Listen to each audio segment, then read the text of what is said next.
So it's the 14th of September today, and after a touch of frost a couple of nights ago, killed all the foliage of my beans and my squashes and that, I decided to harvest the squashes today. I'm going to put them on this pallet while we still got a bit of sun, just for a few days to help to sort of toughen up the skins, and that will help them to store better.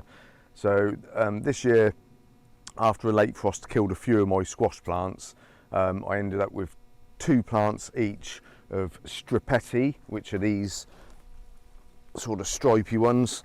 Now these are a sort of a spaghetti squash, which I've never grown before. So apparently when you cut them open, they're all like spaghetti inside. So, you know, that's just something a bit different and a bit interesting. And they're actually very high yielding by the look of it. So I had 2 of those. I had 2 uchiki curry, I think that's how you pronounce it. Not so high yielding those.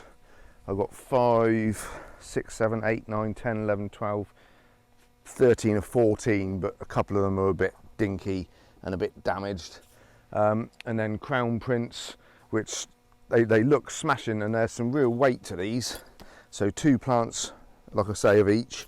But there's some real hefty, some nice weight to those.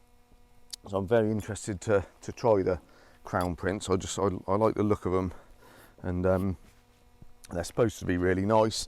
So I'm basically just putting them out on this pallet. All I do is I just give them a bit of a wipe off, just with my hand, get any sort of grime off, and then just put them on this pallet, and that just lets the air get around them. And in full sun, this is where my potatoes were. I also air the dog out on the pallet. Is that nice? Is that nice in the sun? But yeah, these Sufficiency. So yeah, some of these uchiki curry are a bit funny sort of shapes. Most of them are right, but there's 2 or 3, but these might just go to the worms. That one's a bit knackered, but the worms like a squash, so they may end up getting that. That's a bit dinky too. But these Sufficiencies, if I just take out the other ones, I'll show you how many I've got. There's a whole load of those. And this is just, like I say, 2 plants of each was all that survived. I had a couple that were trying to hang on, but they didn't come to anything. So I just got rid of those halfway through.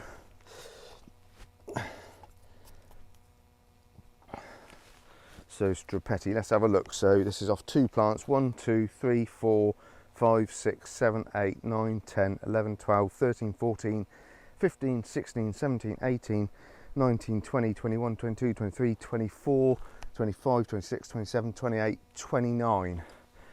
29, and some of them, so there's a few dinkier ones like this, but that's fine, you know, as long as they're formed inside and they're usable, that doesn't matter at all.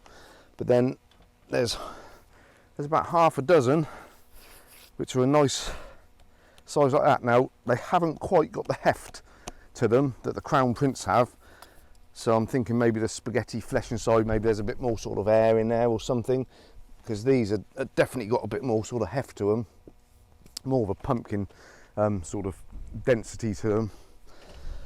But yeah, I mean, you know, these are done really well, so if they're nice, definitely something that I'd stick and have a go with again. So yeah, I only did the 3 types of winter squash this year.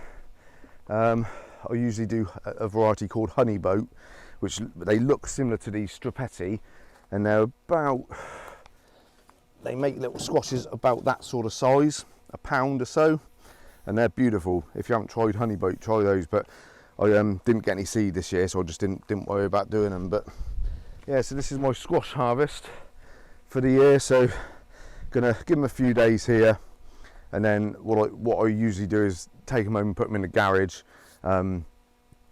But I don't know if the garage gets a little bit too cold. I have had 1 or 2 in the past.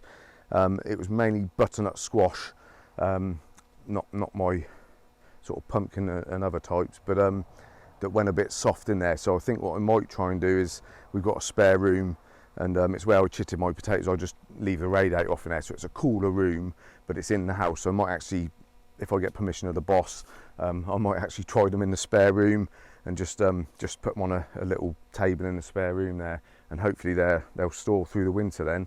But yeah, I mean, that's a good bit of winter food there. I like food that I can store and keep right through the winter. Done loads of potatoes this year. I've got probably 200-300 kilos I'm going to have by the time I've emptied all my buckets.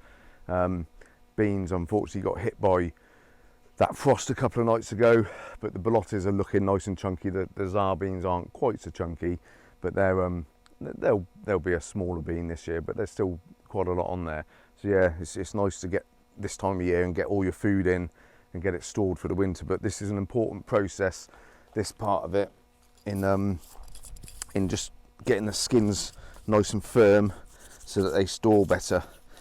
I don't worry, this was a rhubarb leaf that just died and stuck on it, so I won't bother trying to scrub that off in case I damage the skin, but I just brush with my hand and just get anything off that I can, and that should do it. Oh, and when you cut the squashes, what I do is I just leave 1 inch or 2 either side of the main attach point of the stem, and just so that any sort of rot stays hopefully in that bit and doesn't come down into this bit, which could then get into the squash. So that's all I do, and it seems to work anyway.